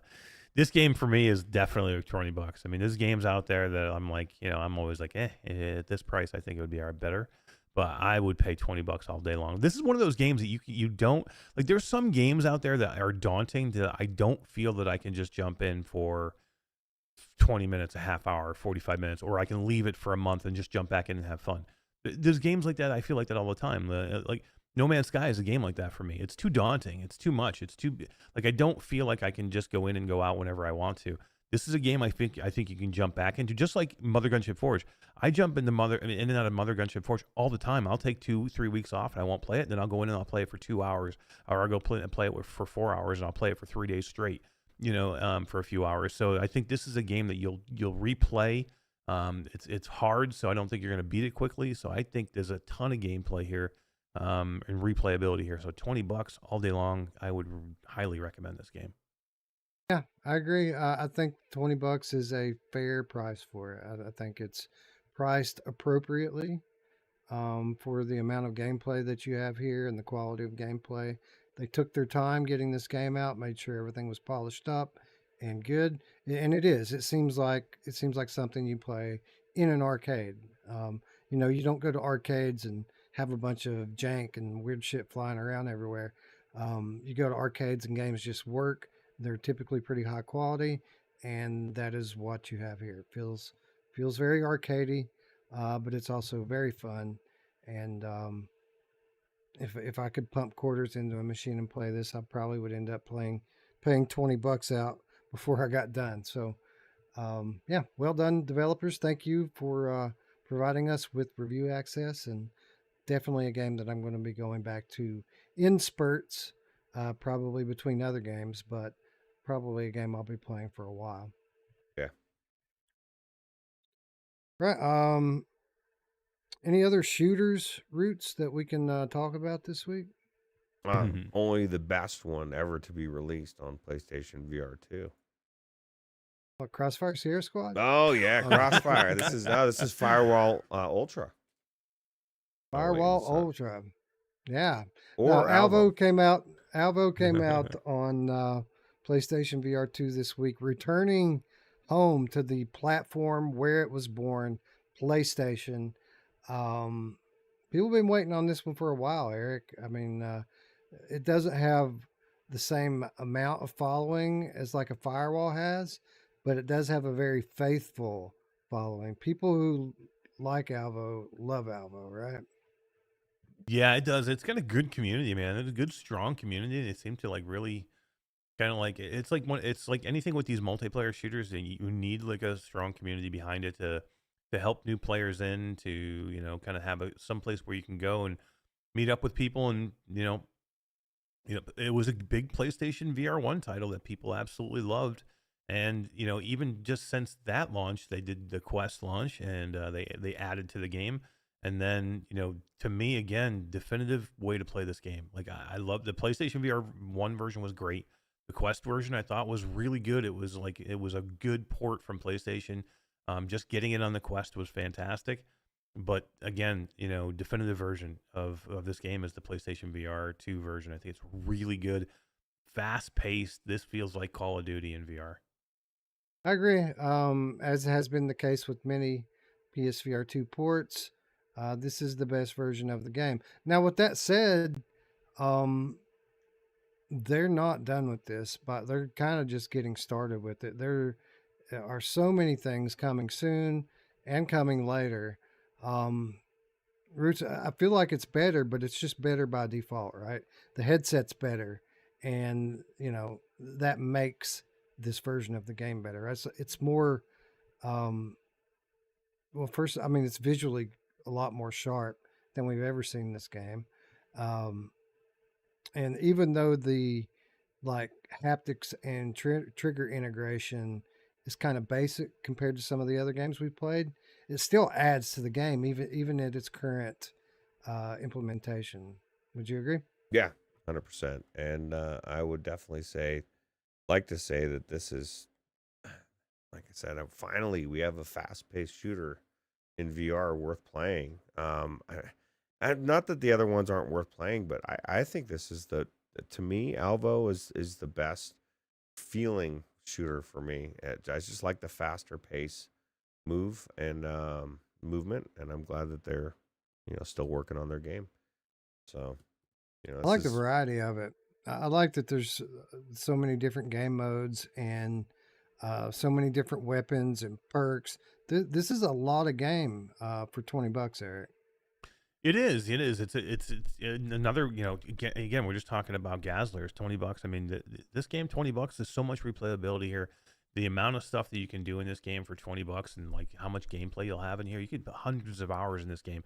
Any multiplayer game that you get, I mean, it's going to be great that you can play with other people, and they're going to it's all cross-play now, remember, too. It's like, and they have a Steam version coming, so you're going to have way more people to play with than you ever have before. And, this game isn't perfect. And the developers, admit they have stuff to do that they're working on, that they have stuff that is ready to go like now, that they just couldn't get done for the PlayStation VR2 launch. So, I don't want everybody to come out and go, they're just praising Alvo like it's the best game ever. It's a really, really, really good game that needs to be played, but it does have issues that they're working on, which is great. Like I had Steve on my show last night, and he was like, our menu looked like, he said, he was like, it looked like a 10-year-old made our menu system, and we're working on it. Like we had just brought somebody in, and we did this, we did that, we're getting it ready. He's like, he's like, we had a change 2 days before launch where we were able to change our lighting, and the lighting looks so much better. He's like, I'm so happy we were able to do that because it's such a big difference. But literally, the game could have launched without it. So, when you get a developer who knows that they have small issues with the game, but they're kind of dedicated to make it perfect, and this is a passion for developers and Steve from Outside Entertainment.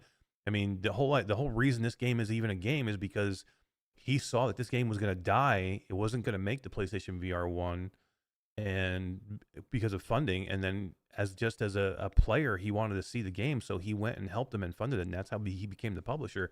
So when you have a publisher or somebody that's behind this game, or the developers want to make their game perfect, and they're putting their heart and soul into it, I'm all about this. I'm all about these kind of things. It's the developers that put games out there, that dump them on the store, and have no thought in their head that they're ever going to go back to it, and they're just trying to get as much, like the slap fight game. You know what I mean? These guys are just trying to put something in the store, make some money, and get the hell out of there. And that's not the case. And I am way more forgiving with when you have jank, when I know that they have a roadmap, Wes, and there's a pretty decent roadmap for this one. Oh, price correction, gents. Mickey Barrios says Gazzlers is $14.99. It's not $20. It's on sale. That's even better.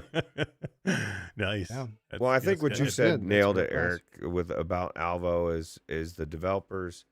There's a difference. There's some developers that don't know that there's an issue with their game, or they think their game is perfect, or they're ready to walk away. These people, the developers know the issues, and they're working on them, and they just want to perfect their game. This is like the same thing as Hello Games and No Man's Sky, right? They're just going to finish their game.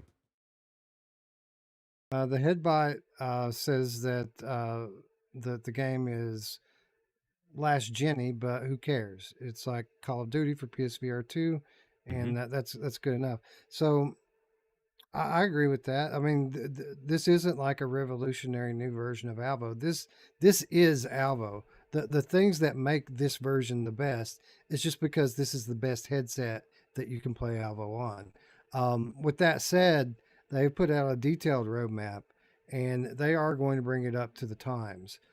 Coming very soon, this game gets real-time lighting. This game gets 4K updated textures. This is all coming in the very, very short term. Long term, they're bringing in new game modes. They're bringing in new maps.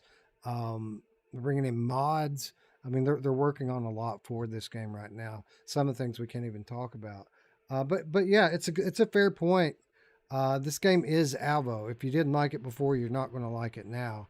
But if you did like Alvo before, this is the way to play it. Eric, did they say domination is coming? Domination and capture the flag. I want those game modes. This is the thing. There's no other game out there like Alvo. This might be what he said, I guess, second gen or what last gen. But Alvo, there's no other games that are like Call of Duty like Alvo, in my opinion. Nothing that's this fast paced. Nothing that has a perk system. The guns, everything. Yeah, Contractors is great. Yeah, all the other shooters are great. They're just different. This is different than all of them. And in my opinion, I like this one the best. So, yeah, I mean, the movement in this one is really, really good. Like if you, I mean, I'm sure most of you out there have played a lot of different, first-person shooter multiplayer games, and just the movement here is just so much faster, and it's like butter smooth. Like the slide mechanic is really well done.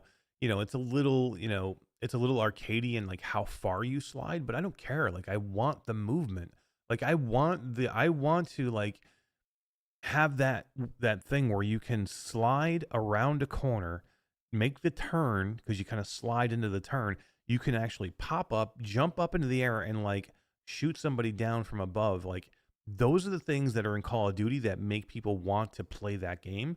and it's in here. It's just it's a different way to play this game. So because I have all people like now like, oh, Pavlov's better than this game. Why would I play this game and not Pavlov? Pavlov has nothing on the speed of this game. Now I'm not saying Pavlov's not great. Pavlov is great, but they're two different games to me. Like they're just too different. Like if Pavlov in this game it's not just perks, it's got kill streaks. What game have you seen that's got kill streaks where you can like, you get so many kills in a row and you can set dogs on people. You get so many kills in a row, you can get a freaking grenade launcher. You get so many kills in a row, you can get one of the remote control cars and become the car and drive it around, to blow somebody up. I mean, there's so many things that you can do in this game that you cannot do in any other game. So to me, that's where the difference is. And I want speedy games like this. Now I like the slow paced games. I like Firewall too. I'm like, I like that, but I want this sometimes too. And I'm glad we have it because there's just not a lot of them out there. Yeah, agreed. As many shooters as we've gotten on PSVR this first 6 months, and we've got a ton of them. It feels like all these games are kind of in their own lane. Like everything, we're not having a bunch of overlap. Even though we've got a bunch of competitive shooters, they're all very different, and that goes for Alvo as well. Yeah. GT says a good thing in chat. He says Alvo dropped at the great time too. Firewall is struggling. Crossfire is PvE. Down and out is dog shit, and behind the frame shouldn't be in VR, and the price is good. I mean, the price is good for Alvo, I'm assuming, yeah. Right. And I mean, I'll take your word on down and out and behind the frame. I ain't gonna play that shit. I already knew that was gonna be shit. That's why that's why we're not talking about it. I'd rather be surprised, pleasantly surprised after I've heard enough other people say it was good. Let people like GT can test it out for me and find out how crappy it was, right? Or whoever it was that said that. Tatum makes a good point. Only a $5 upgrade fee if you have it already on PSVR 1, and you get to bring your progression with you. So whatever kind of stuff you've got unlocked on PlayStation comes right onto the PSVR 2 version. And like Ruuts mentioned earlier, cross-platform play available right now at launch. That's actually, I mean, $5. That's awesome, right? Okay, so they're rewarding the players that already bought the game. We're not going to screw you. We're going to let you get the better version for just a small price, which is amazing. But they're also, like, to me, that shows the devs care. Like, they're letting you bring your progression. They're not just saying, like, sorry, how many developers will hide behind, well, it's another platform, blah, blah, blah, blah, blah, blah. Fuck you is what I hear when they say that. And they didn't say that this time, right? Which is awesome, I think. Plus, they have dogs, Ruuts. Yes. There's dogs. Dogs running around. It's chaos. It's crazy. There's one thing that you're not going to say when you're playing this, that it's not fast-paced enough. And especially, I'd love to get into this game with Alex VR.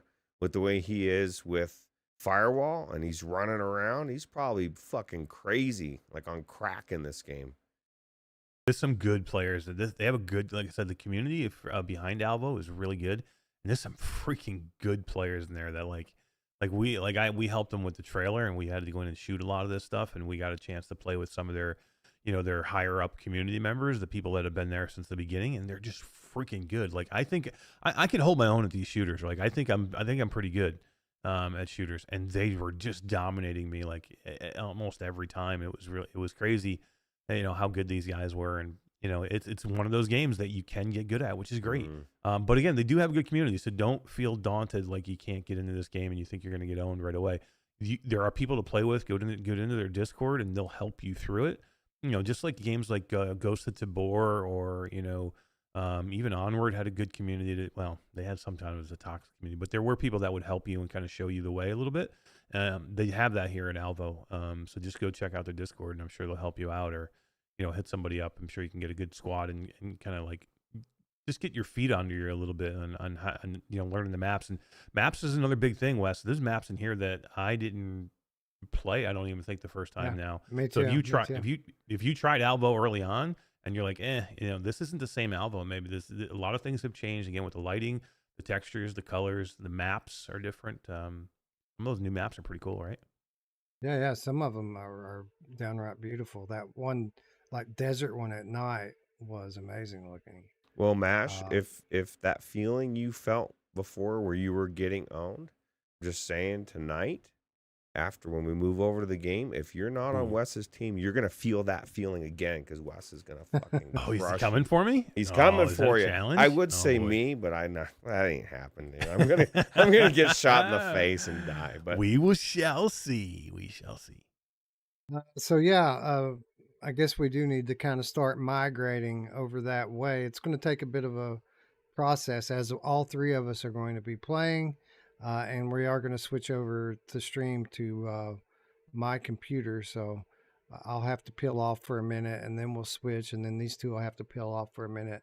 But before that, we have some business to tend to because we got a key to give away. Actually, we got a few, but what we're going to do, I'm going to give out one key right now, live in chat, two more in the comments down below. So if you're catching this after the fact, or if you're live and you don't win, all you got to do is leave a comment on the video down there that says that you would like to enter the Alvo giveaway, and we are going to name two winners on Sunday, 2 days from now, and we'll give the other two keys away. Platform of your choice. So shout out to Rogue TR for donating a quest key for us to give away, so that we have that variety. So this is going to work the way that it always works. For those of you live in chat, I'm going to ask a question. The first person to answer the question on my screen will win a copy of Alvo on the platform of their choice.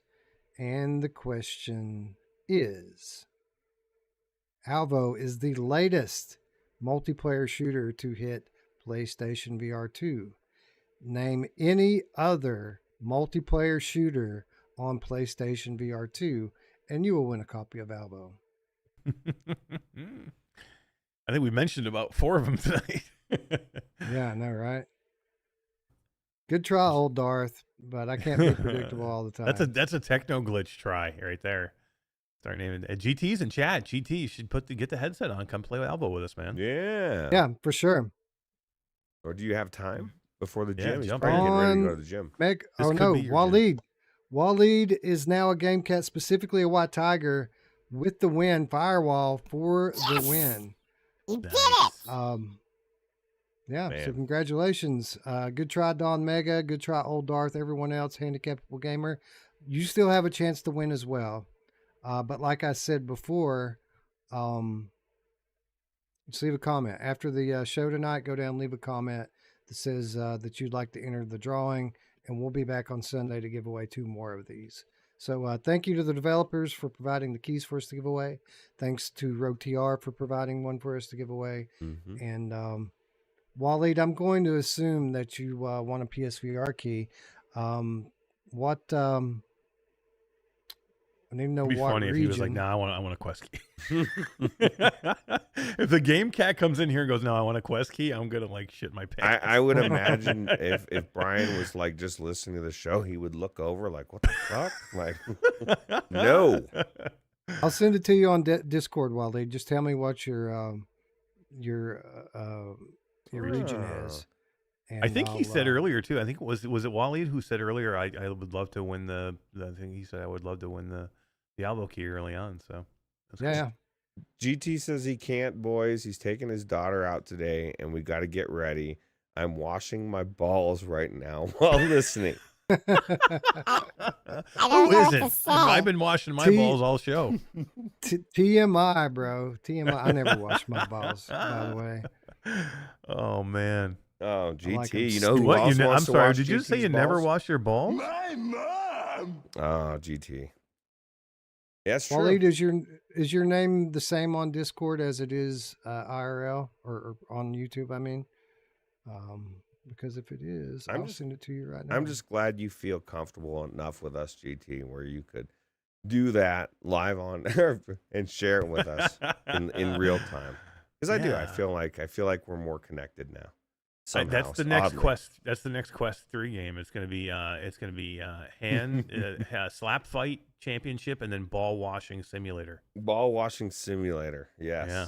Ashi wash. The presidential version. Yeah. And ball washing simulator. Are you Waleed Faridi by chance, Waleed? I think he is. Mash washing his Yep, balls there it is. live. Yep. All right, so we're going to just let's see here. I got to send him a private message. I can't. Guys, I'm looking Found forward him. to getting back. GT's here. I'm looking forward to getting back to CruCast. I feel like I haven't been on CruCast in like Yeah, you 3 haven't. weeks, man. Last week was cool. It was just a little group of 4. What you think you're better than me because you can show up? I mean, This man legitimately thinks that he is better than Mash, us. you are a jet setting fool, bro. I can't keep up with you. So I think what you're doing sounds really a lot more cool. Although we do miss you, and we look forward to you being back. yeah, I think hopefully we'll have the whole crew back this week. That'd be fun. We haven't had the whole crew back together in a while. Getting the band back together. Oh yeah, man. Yeah, Lots to talk I about. missed being on there this past week. I had to run down to my doctor's office at the last moment, right before the show, and it stuck because I wanted to talk to Brad about all this Valve stuff that's been spilling out lately.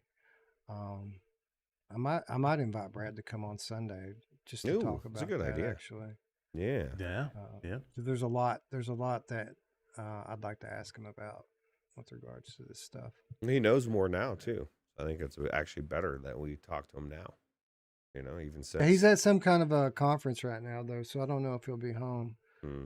But yeah. GT was asking if anybody has played like some kind of F-Zero game on On the Switch. No, on the Switch. I have not. I did start playing Mario Odyssey on the Switch though, but Did you really? yeah. Actually, I don't have a Switch. My daughter had one, and she never used it, so we ended up kind of like trading it away for something else. And then I thought about trading the one we have here, but it's D's, and I think she'd probably have a problem with it. So to be like, why are you trading away my? I just needed a My- sandwich, D. I was hungry.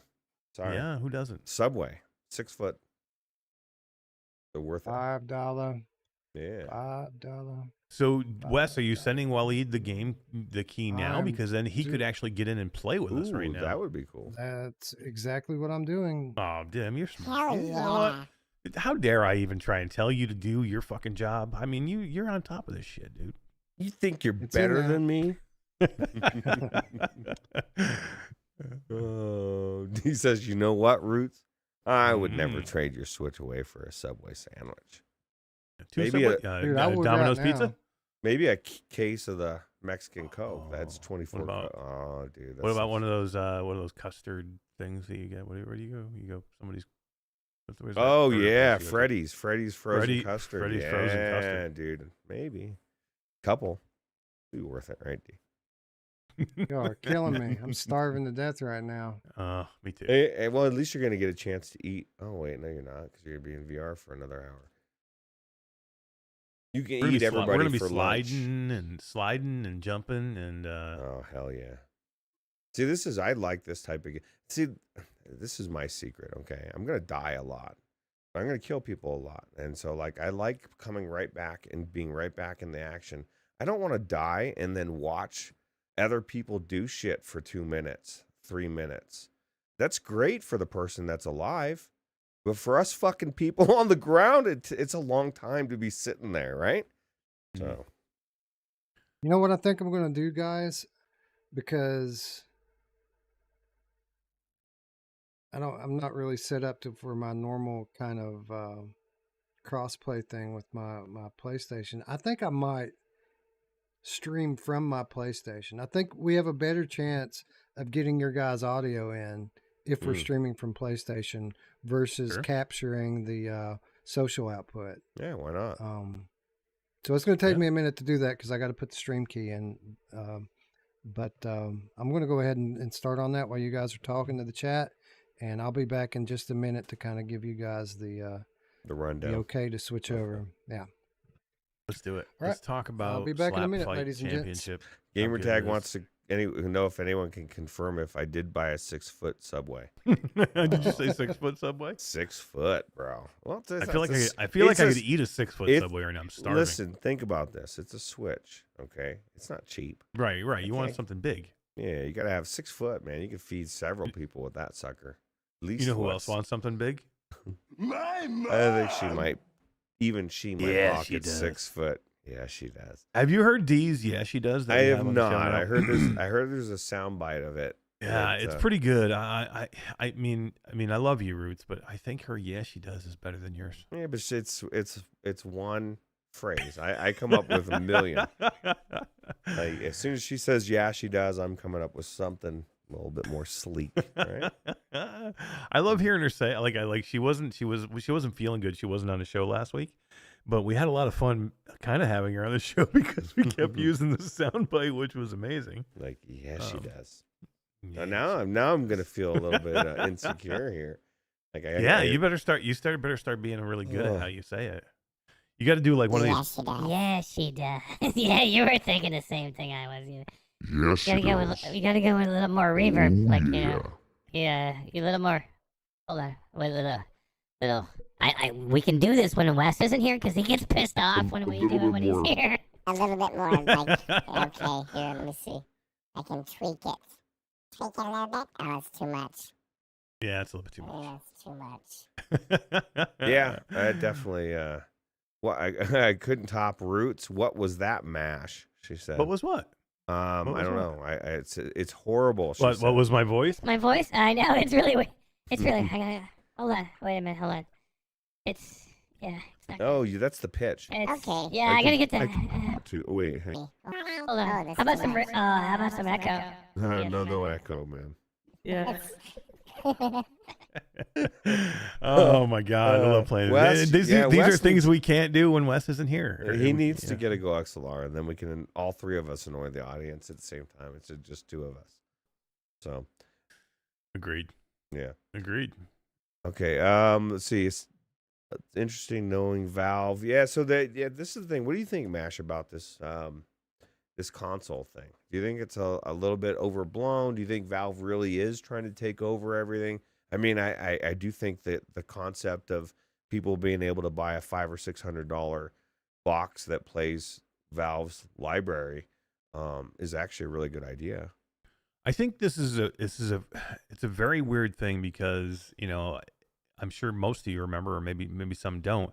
Valve tried to do this before. They made the Steam box, which was basically a computer in a small box that you could run all Steam games on. But they kind of opened it up, and it wasn't like Valve was going to make it. They basically made it like open source, and they gave everybody, you could have any company could make their own Steam box. And why I say it's kind of like weird timing is Valve announced their Steam box at the CES when Palmer Luckey was announcing it was still, in just after the Kickstarter for the original Rift. So it's just weird timing, you know what I mean? That Valve is, rumored to be getting back into that Steam box, market. And, one of the reasons the original Steam box failed is because, number one, I don't think they controlled it, which if it was all Valve controlling it, I think it would have been better. But number two, they didn't have a peripheral with it like that they will be able to do with a VR headset. So to me, I mean, having the market of doing a Steam box where you can play Steam games without a computer and it's going to be small, right? So it's not going to be like having a big desktop somewhere. Hopefully it'll be less inexpensive. It'll be inexpensive or less expensive. And then having a peripheral like a VR headset with it changes everything. So I think price point, is going to be an issue with this because it's going to be like having a PlayStation, right? Like if you don't have a PC and you want to get into this headset, you're going to have to go buy the Steam box or Steam console, and then you're going to have to go buy a headset with it too. So, price point's going to be important. It's going to be tough to beat Meta again in this market, I think. But I don't know. What do you think, Roots? Is it weird that when the Quest 1 was it the Quest 1? Yeah, when the Quest 1 or was it the Quest 2 was announced, Steam came out on like right afterwards or that same day and announced the Valve Index. Valve Index, yeah. So do you think we could see something sooner than later? I think we do. I mean, it's very possible we could see something. Maybe even, an announcement right around CES, right? Or not CES, but MetaConnect, right? So I don't know. I think they definitely like to play that game. They want to steal the thunder right out from underneath Zuck. And I would love to see it as well. I see something come out. my thing is I really am enticed to buy the next Valve headset if I can afford it, because I don't have a display, or are they using a display port on it, or do we know? I don't think we know, or at least I don't know. Maybe Brad has said, and I just didn't see it. But I would say most likely they would use a display port, just because that's kind of what they've always done, especially even with the Index. So I can't see them going USB-C on that. I just want to plug in my headset and have it work. Like this last week, like I got a Quest Pro and I can't hook it up with my link cable, bro. Like, and what if my Airlink wasn't working? Well, guess what? You know, PCVR, you don't get to do that, Ruuts. Oh, maybe you can go to virtual desktop. Why should I have to go to virtual desktop when they tout this as a PCVR headset? Like, you know what I mean? Yeah, it does standalone, but I don't think their link system, this whole thing, the link cable, the Airlink, it's not stable enough. And maybe the dongle that they've got that you can plug in, I think that would make it probably seamless for the Airlink. But I should be able to hook it up with no problems, you know? And it's not my USB. It's not my USB adapter, you know, need to be updated. It's their fucking software. Like Meta has a big issue. They really tweak with things and they fix things and they make them amazing, but they also break their shit. And it doesn't work for 3 months or a month or 2 months or when you need it to work. So yeah, I was kind of frustrated. At least I could get Airlink to work. So there's that. I think you're going to have an option here. Like, I think this is going to be wireless, number one, where you'll be able to run at Wi-Fi 6. And I think you will be able to run it wired if you want also. So I think you're going to have an option. I think Valve will want to give people the option to run it like as the highest fidelity it can get with running it by, you know, some type of cable. But then I think they're going to give you the opportunity to play it wireless as well. And I think it'll be it's Valve. It's going to be a good experience, you know, wireless. I think. So I think it'll be both. Okay. Assassin 32 VR says D-Link AirBridge does not work for me and they won't support it. Okay, well, there you go. It does not work better. I don't know. I just it's for me it's like certain things like debit cards, you know, like the chip like doesn't work half the time. What used to work all the time? Swiping it, but they won't let me do that anymore, Mash. So no, you got to use it. You got to use the chip. And so, like, sometimes I just feel like they change things that don't need to be changed, that they worked before. They worked really well. Sometimes innovation isn't better. Well, I guess it is always better because sometimes it's just not innovation. You're actually moving backwards. So they're gonna put the chip in your hand, Ruuts. You know, yeah, they're not putting any chip in my hand. I'll tell you what. They're gonna put it right in your hand, and you're gonna have to. Well, this is the thing. I don't doubt that will come down the road because I kind of feel like we had a dress rehearsal for it last year or 2 years ago, and but you know, who knows? We'll see. Yeah, Skiva, what's up? We were just talking about you, Skiva, or I was. Really? What'd you say? I can't remember now. What was I? We brought you up, Skiva. We love you, Skiva. It's not what you said a few minutes ago. No, I'm just kidding. Yeah, right. I think Skiva would be one of those people that's extremely, looking forward to some type of Valve headset. Oh, yes. Just because he loves the Index so much. And, I want every headset for me anyway, right? But, I would definitely, for me, I do love a lot of things about the Valve Index, but there's a lot of things I don't like about the Valve Index, and that's why I don't use it as much as I would want to, and that's why I use my Pro more. But if we get a better Valve Index headset or a Valve headset, connected to some, I still think there was a missed opportunity there to have them run a headset with the Steam Deck in some way. I still wish that would have been the case, but if there's some type of way that we're going to get some type of console and then you're going to have a headset with that console, do you think you'll be able to run it? This headset will only work with a console? That wouldn't be the case, right? They would make it so you could use it on PC as well. No, because Valve is PC first, right? So right, a big portion of their customers, or actually all of them at this point, aren't using the box, right? So they'd be stupid to to just make it only. So I would imagine it would. I mean, Brad said that he thinks down the road all headsets will work with the box. So that would mean, to me, would mean that they would probably also work the other way around, right? So Yeah, I mean, it would make sense. I mean, that would be a good way to do it. I mean, you can use your Quest headset to run Steam on the Steam store now, so why not? I mean, the only one that was pretty much walled was the Rift store, you know, and they kind of let that go with Revive anyway, right? They could have killed Revive, they didn't. They let it go. So I assume it'll be open. You'll be able to use any headset on it. absolutely. Now, Mash, I think I was told GT this last week. If you're still out there, GT, Mash, tell GT how much of a game changer this thing is right here. You literally have to have it. It's like because I've heard so many people complain about the Quest Pro headset, and like literally to me, what happens is you have too much weight here on the forehead, like here on your forehead. If you don't have this strap, this is not a pad. This is like a hard rubber piece, and you know this. What's different with your Quest 2 than the Quest Pro is your Quest 2 is like any other head strap, and it's like an Elite strap, and when you tighten it up, it's tight on your face, on your cheeks, and that's where it can start to hurt. That's not what this is all about. This actually does not touch your cheeks in any way at all, but all the weight is right here on your forehead, and I know it bothers some people, especially bald people, Ruuts. Yeah, I was going to say, it fucking bothered me. And I'll tell you what. Because Todd's the same way. It doesn't bother me at all now. So this is the thing. Because of that support, you don't have to tighten it. And it puts all the pressure right in the middle of your head. Yeah. And I don't even feel like I'm wearing a headset. You know what I mean? Like, even because it's not touching my face, the display is hanging in front of my eyes. That's what I'm saying about the Quest 3. That's one of the things that I'm worried about, Mash. I really love the way that this thing feels and looks.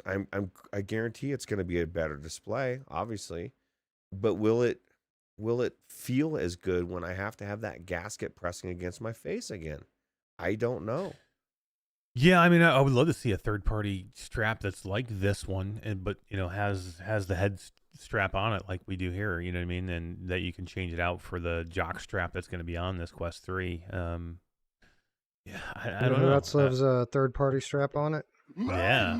Yeah, she does. Yeah, she does. And the jock strap. Oh, she does that indeed.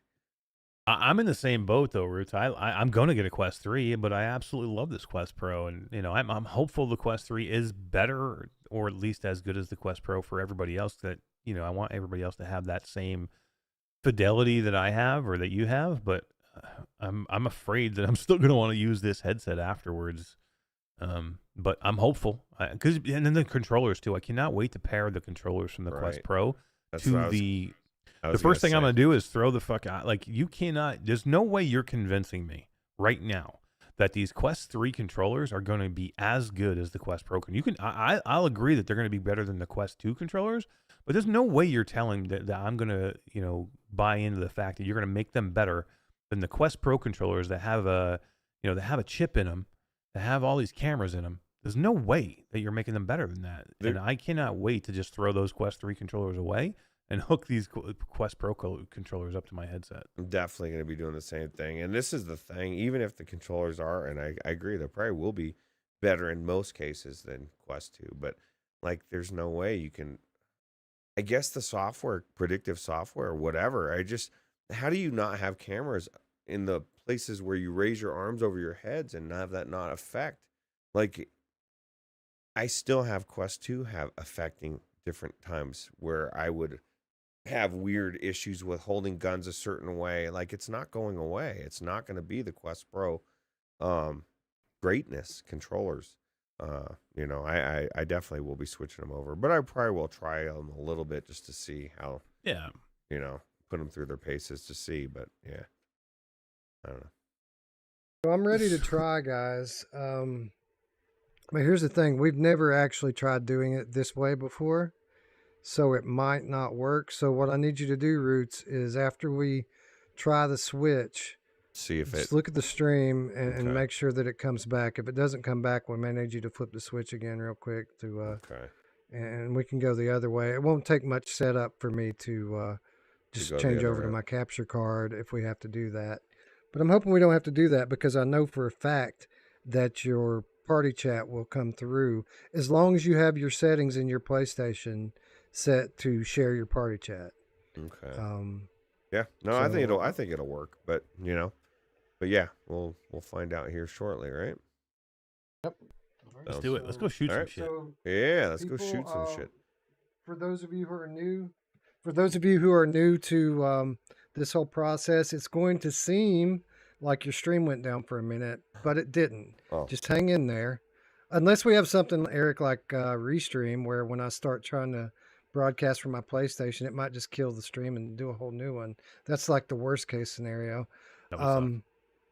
That would suck. So yeah, if the stream kicks you out, there should be another one right up to replace it. But the stream shouldn't kick you out. You should see the little turny thing like it's buffering, and if everything goes to plan, it should come right back up live from my PlayStation. That's what we're trying to do here. I did go ahead and pair up my account, so fingers crossed when I hit the broadcast button, it should just start beaming through. But yeah, Ruuts, whenever you're ready, hit the stop button and we'll give it a shot. See if All Skiva, right. get in here, man. Skiva, get in here. Yes. Anybody else in chat, get in here and play with us, man. Yeah, we need We're you, gonna put 8 Skiva. people in here. Yep. And all right, so Go. we're gonna hit the